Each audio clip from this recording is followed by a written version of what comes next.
Alright, let's solve this case. I think we can explain how the mysterious Hornus Wagner card turned up in Riverside Park, but let's be sure we have all the evidence to prove our case. What? I don't have everything? No, I have everything. Because I went here and I went there and I went there and I went... Oh, I didn't go up here. I didn't even see it. Alright, so we're not solving the case quite yet.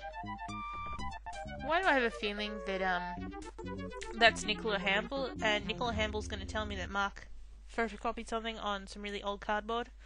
Anyway, I was hoping that the baseball card show would be happening here in town today, but no luck. Nothing happens. No, I mean, everything doesn't happen to your schedule, Jennifer. That's just the way things go. Damn it, it is Nicola Hamble. Anyway. Hi, Jennifer, Resulka. I'm filling in here at the copy kiosk where the owner works at his other store. It's boring, but I earn extra money every month, and I still have time for my job at the Egyptian Theatre, except when I'm throwing it off to go to a baseball game. I bet making copies all the time gets kind of boring. Yeah. The only interesting customer I've had this year was when Mark Moriarty wanted to make a color copy on that real old paper back a couple of months ago. I thought that old cardboard wouldn't work in the machine, but we copied the picture from a magazine and it came out great. Yeah. Oh, why did I do that? Well, let's just go to Andrew Jackson Park. The game wants us to in some way.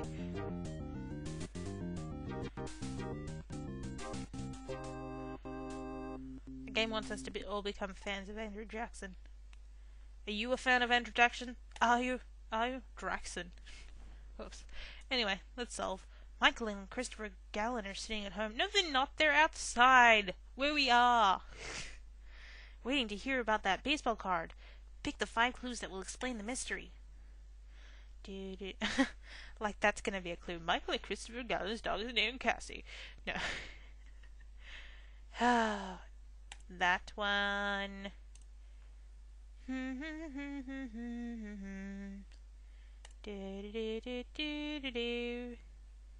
This one.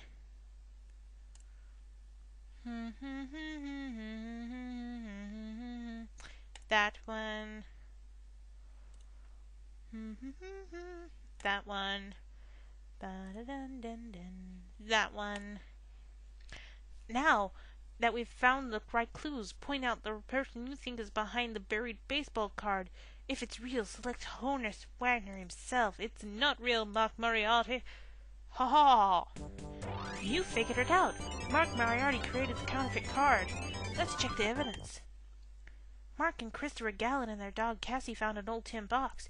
In the box was an old baseball card of Hornus Wagner, one of the greatest shortstops of all time. Michael and Christopher recognized the card because it was pictured on the wall of Hill's baseball card shop.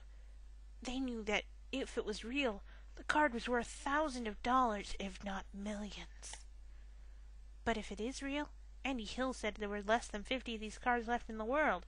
He said that he sold Mark Moriarty a copy of the magazine with a picture of the Wagner card in it. Mrs. Menensky told us she had sold an old tin box and a piece of old cardboard to Mark Moriarty. Nicola Hamble told us that Mark went to the copy kiosk at the mall. He made a color copy from a magazine onto a piece of very old cardboard. You figured it out.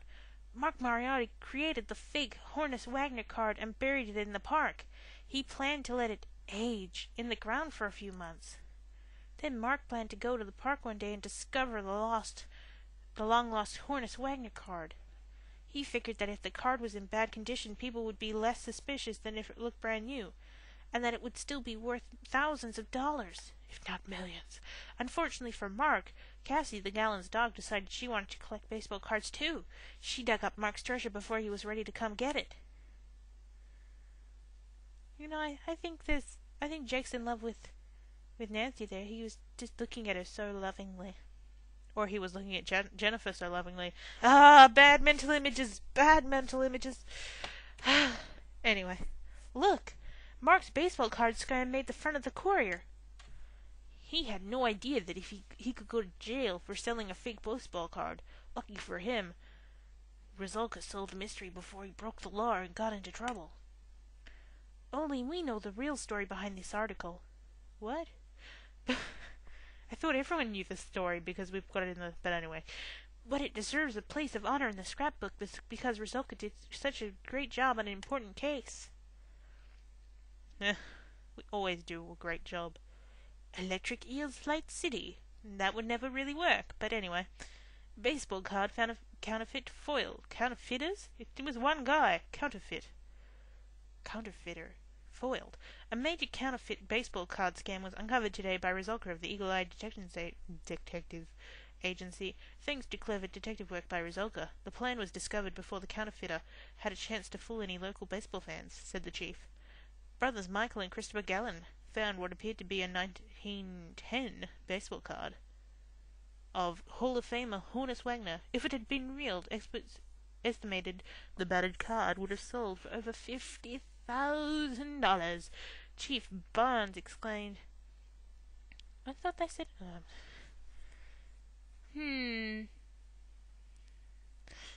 Well, I just remembered they said that it sold for $500,000.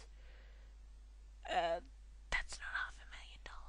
Anyway, the card was buried in a 1910 tin box and was printed on 1910 cardboard. Only a lab check on the card's ink suggested by Resulka proved the card was fake. Police have no leads at present to have met... What? Oh, so we didn't actually tell them who did it. Because he could have gone to jail. We could have gotten rid of him. We could have. Anyway. Police have no leads at present as to who manufactured the fake card. I bet whoever it was is hopping mad right now, said Barnes, but he or she should be glad that Resulka solved this mystery before they tried to sell the fake card as genuine. Fraud is a pretty hefty crime. Not that you've ever really arrested anyone. Ooh, funny burp. Sorry. Well, not burp, but... Hey! Oh. For a second there I was like, hey, it's the last case, but it's not. There's 4 more. And who knows, there may be more afterwards.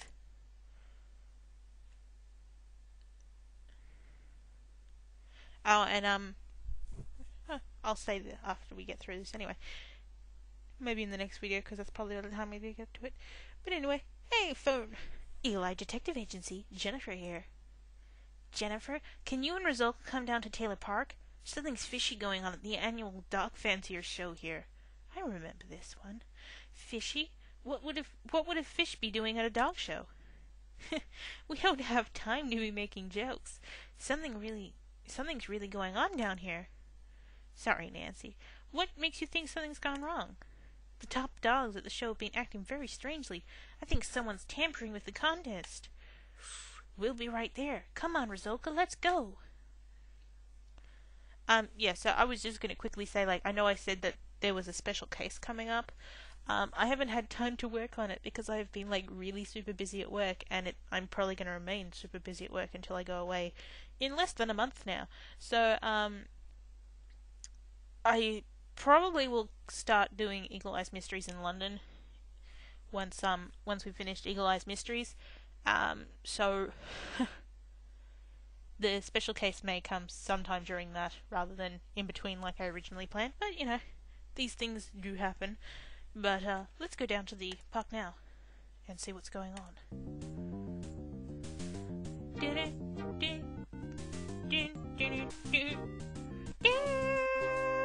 Oh, I got there too early. Oh well. Let's see what's happening at the dog show where all the dogs are sitting in a open box and look exactly the same. The annual dog fancier shows is a big deal here in Richview. It's just a local match, but some of the owners get pretty competitive. Dr. Kinnear, the astronomer from the Mount Vernon College, is the club's president. She did the judging today. Let's talk to her. It is a shame. Those dogs... I went Jamaican for a reason. I have no idea. Those dogs have really done really well in other competitions, but I had to judge them on today's behavior. I felt bad because Nicola Hamble is a good friend of mine and I hated to disqualify her dog, Misha. The dogs here are judged on looks and obedience combined. Failure in either category disqualifies the dog. The 3 dogs that did the best in looks failed obedience, so I awarded the first prize to Mrs. Harper's Pekingese, Fifi. Fifi. I imagine she's the one who did it, but we are now out of time. So yeah, I'll see you guys soon. Bye bye.